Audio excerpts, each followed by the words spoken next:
अस्सलाम वालेकुम प्यारे प्यारे बच्चों, कैसे हैं आप सब। हमने चैप्टर 5 स्टार्ट किया हुआ है, फिजिकल स्टेट्स ऑफ मैटर, और चैप्टर 5 का आज हम टॉपिक कवर करेंगे बॉइलिंग पॉइंट। ठीक है।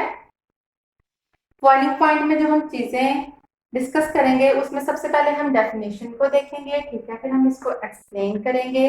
एक्सप्लेनेशन के बाद हम बॉइलिंग पॉइंट देखेंगे डिफरेंट कंपाउंड्स का, और फिर हम फैक्टर्स डिस्कस करेंगे कि कौन कौन से फैक्टर्स हैं जिन पे बॉइलिंग पॉइंट डिपेंड करता है। ओके, तो सबसे पहले हम इसे डिफाइन कर लेते हैं। ठीक है, इसकी डेफिनेशन देख लेते हैं क्या है। इसकी डेफिनेशन है the temperature at which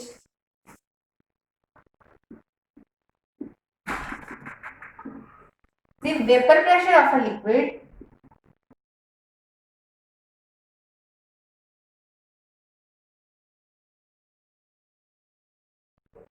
becomes equal to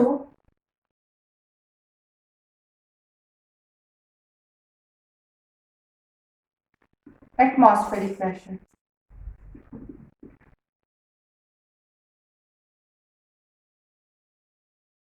यहाँ आप एटमॉस्फेरिक प्रेशर की जगह एक्सटर्नल प्रेशर की टर्म भी यूज कर सकते हैं। तो बॉइलिंग पॉइंट की डेफिनेशन क्या है। बॉइलिंग पॉइंट वो पॉइंट है जिस टेम्परेचर के ऊपर जो वेपर प्रेशर है किसका, लिक्विड का, वो किसके इक्वल हो जाता है, एटमॉस्फेरिक प्रेशर के। ठीक है, तो मैं आपको एक चीज बता रही हूँ। फर्स्ट करें ये कंटेनर है। ठीक है, इसके अंदर एक लिक्विड है। ठीक है, उसको हम नीचे से क्या कर रहे हैं, हीट कर रहे हैं। जब हम इसे हीट करेंगे तो क्या होगा, मॉलिक्यूल्स की काइनेटिक एनर्जी इंक्रीज होगी। ठीक है, जब उसकी एनर्जी इंक्रीज होगी तो क्या होंगे, जो वाटर होगा उसकी जो मॉलिक्यूलर फोर्सेस होंगी वो वीक होना शुरू हो जाएंगी। ठीक है, और उससे क्या होगा, वेपर्स बनेंगे। वो जो वेपर्स बनेंगे ना, वो वेपर्स इधर इनकी वॉल्स के साथ और इसके कंटेनर के रूफ के साथ क्या एग्जर्ट करेंगे, प्रेशर एग्जर्ट करेंगे। तो ये वाले जो वेपर्स प्रेशर लगा रहे हैं ना इसके ऊपर और साइडों पे, उन वेपर्स के प्रेशर को हम कहते हैं वेपर प्रेशर। अब मैं आपको एक्सप्लेन करती हूँ, फिर आपको मजीद क्लियर हो जाएगा।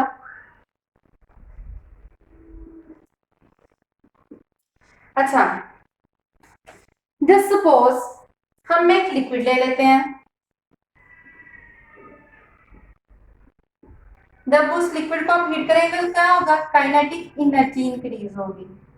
ठीक है, आपको पता है ना, टेम्परेचर डायरेक्टली प्रोपोर्शनल होता है किसके, काइनेटिक एनर्जी के। ठीक है, तो जब काइनेटिक एनर्जी इंक्रीज होगी तो जो मॉलिक्यूलर के दरमियान जो फोर्सेस है ना वो वीक होना शुरू हो जाएंगी। ठीक है,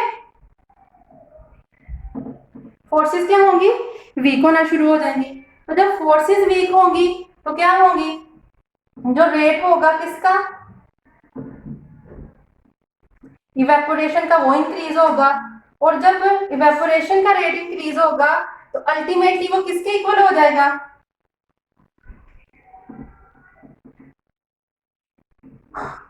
इक्वल टू एटमॉस्फेरिक प्रेशर। और लिक्विड क्या कर देगा, बॉयल करना शुरू कर देगा। ठीक है, अच्छा, तो जब हम हीट देंगे तो ये फोर्स क्या होगी, ये क्या बॉन्ड, ये बॉन्ड है। ठीक है, और जो दो मॉलिक्यूल्स के दरमियान में जो फोर्स होती है उसे हम क्या कहते हैं, इंटर मॉलिक्यूलर फोर्स कहते हैं। ठीक है, इंटर मॉलिक्यूलर फोर्सेस कौन सी होती है, जो दो मॉलिक्यूल्स के दरमियान में होती है। जस्ट सपोज एक ये मॉलिक्यूल है, एक ये मॉलिक्यूल है, तो इन दो मॉलिक्यूल्स को जिस चीज ने कंबाइन करके रखा है वो क्या है, मॉलिक्यूलर फोर्स। तो दो मॉलिक्यूल्स के दरमियान में जो क्या होगी, फोर्स होगी, इसे हम इंटर मॉलिक्यूलर फोर्स कहेंगे। ठीक है, तो जब हम टेम्परेचर इंक्रीज करेंगे तो क्या होगी, काइनेटिक एनर्जी इंक्रीज होगी। जब काइनेटिक एनर्जी इतनी इंक्रीज होगी तो ये वाला मॉलिक्यूल सेपरेट होना चाहेगा और ये वाला मॉलिक्यूल सेपरेट होना चाहेगा। जब टेम्परेचर डायरेक्टली प्रोपोर्शनल है काइनेटिक एनर्जी के। ठीक है, तो क्या होगा, जब काइनेटिक एनर्जी ज्यादा होगी तो ये वाला मॉलिक्यूल सेपरेट होना चाहेगा, ये वाला मॉलिक्यूल सेपरेट होना चाहेगा, इंडिपेंडेंट होना चाहेगा। और एक वक्त आएगा कि इनके दरमियान जो इंटरमॉलिक्यूलर फोर्सेस है वो वीक होना शुरू हो जाएंगी। जब ये वीक होना शुरू हो जाएंगी तो क्या हो जाएंगी, इनकी जो काइनेटिक एनर्जी होगी वो डोमिनेट कर जाएगी। ठीक है, ये अलग मूव करेगा, ये अलग मूव करेगा, और इसी तरह कंटेनर में इतने ज्यादा मॉलिक्यूल्स होते हैं। तो जब काइनेटिक एनर्जी ज्यादा होगी, फोर्सेस वीक हो गई। जब फोर्सेस वीक हो गई, जाहिर सी बात है आप, ये अलग मॉलिक्यूल बन गया, ये अलग मॉलिक्यूल बन गया। ठीक है, ये अलग वेपर प्रेशर एक्सर्ट करेगा, ये वाला मॉलिक्यूल जाके सेपरेट वेपर प्रेशर एक्सर्ट करेगा और ये वाला सेपरेट करेगा। इसका अपना वेपर प्रेशर होगा, इसका अपना होगा। हो सकता है इस मॉलिक्यूल का पहले एक ही वेपर प्रेशर था, अब इस मॉलिक्यूल ने सेपरेट सेपरेट होके तो ज्यादा वेपर प्रेशर एक्सर्ट करना शुरू कर दिया, तो उससे क्या होगा, जो रेट ऑफ इवेपोरेशन है वो भी क्या हो गया, इंक्रीज हो गया। और जब रेट ऑफ इवेपोरेशन इंक्रीज होगा, एक्सटर्नल प्रेशर इंक्रीज होना शुरू हो जाएगा, सॉरी इंटरनल प्रेशर इंक्रीज होना शुरू हो जाएगा। और एक वक्त आएगा कि जो इंटरनल प्रेशर होगा ना वो इक्वल हो जाएगा एटमॉस्फेरिक प्रेशर के। और जब ये चीज हो जाएगी तो लिक्विड बॉयल करना शुरू कर देगा। ठीक है, मैंने आपको बताया था ये लिक्विड है ना, तो इसके जो वेपर्स ऊपर जा रहे हैं ना उनका अपना प्रेशर है। ठीक है, इसको हम बोलेंगे, जो कंटेनर के अंदर प्रेशर है ना वेपर्स का, उनको हम बोलेंगे इंटरनल प्रेशर। और जो बाहर इस कंटेनर से बाहर जो एटमॉस्फेयर का प्रेशर है ना, ठीक है, उसको हम बोलेंगे एटमॉस्फेरिक प्रेशर। तो जब ये दोनों इक्वल हो जाएंगे तो क्या होता है, वाटर बॉयल करना शुरू कर देता है। ठीक है, इधर वाटर की बात हो रही है, वाटर के अलावा कोई भी लिक्विड जब उसका internal pressure atmospheric pressure equal हो जाएगा तो वो बॉयल करना शुरू कर देगा। ठीक है, ये बात आपको अगर मजीद क्लियर होती है जब हम इसके, अब हम देख लेते हैं boiling point of different compounds. ठीक है,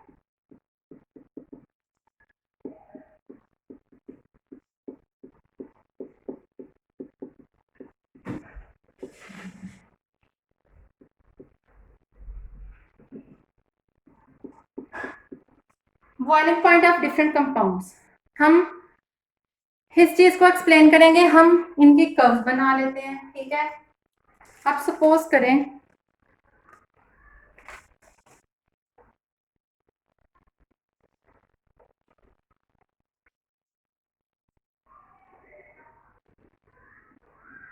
y एक्सिस के अलोंग आप ले लें प्रेशर, ठीक है, और x एक्सिस के अलोंग आप ले लें टेम्परेचर।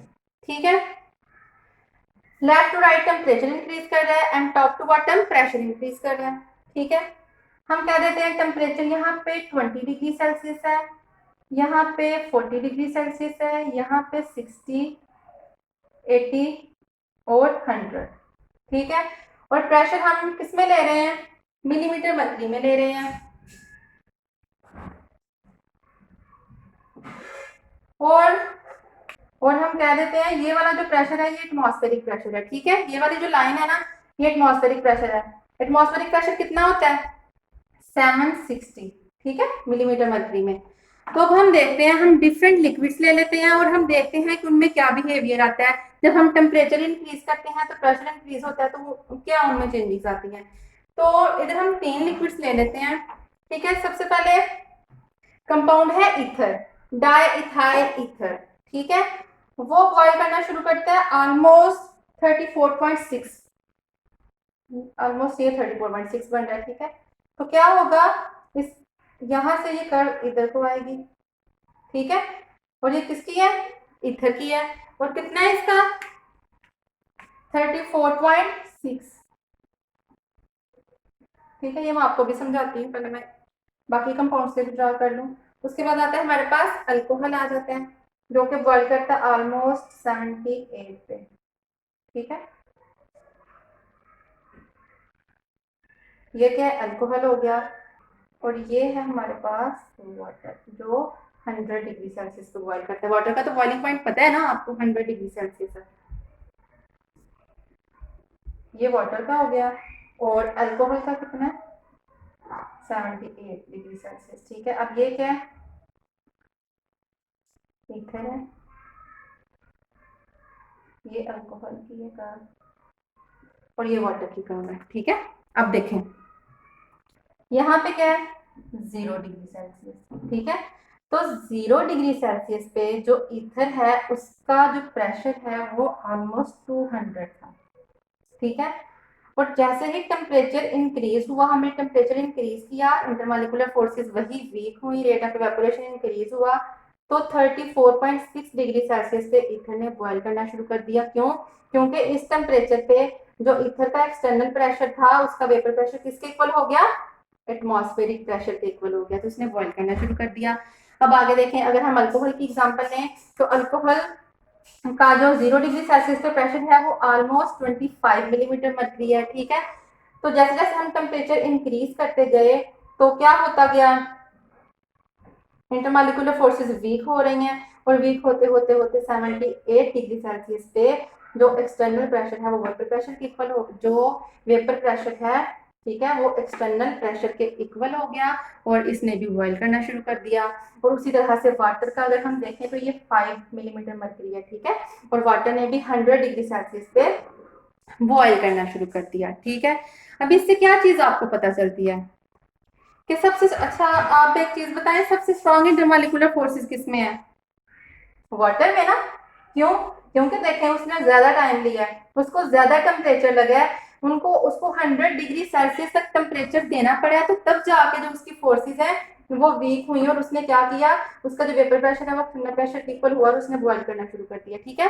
तो इससे पता चलता है तो कि कोई लिक्विड के जिस लिक्विड की मॉलिक्यूलर फोर्सेस वीक होंगी वो उसका बॉइलिंग पॉइंट क्या होगा, कम होगा, और जिसकी इंटरमॉलिक्यूलर फोर्सेस स्ट्रांग होंगी उसका बॉइलिंग पॉइंट क्या होगा, ज्यादा होगा, ठीक है। जाहिर सी बात है, जो एक चीज स्ट्रांग है, अगर जितनी फोर्सेस क्या होंगी, स्ट्रांग होंगी, उनको तोड़ने के लिए ज्यादा एनर्जी चाहिए होगी ना, इसलिए जो ज्यादा स्ट्रांग होगा उसमें ज्यादा एनर्जी चाहिए होगी उनके मॉलिक्यूल्स को ब्रेक डाउन करने के लिए।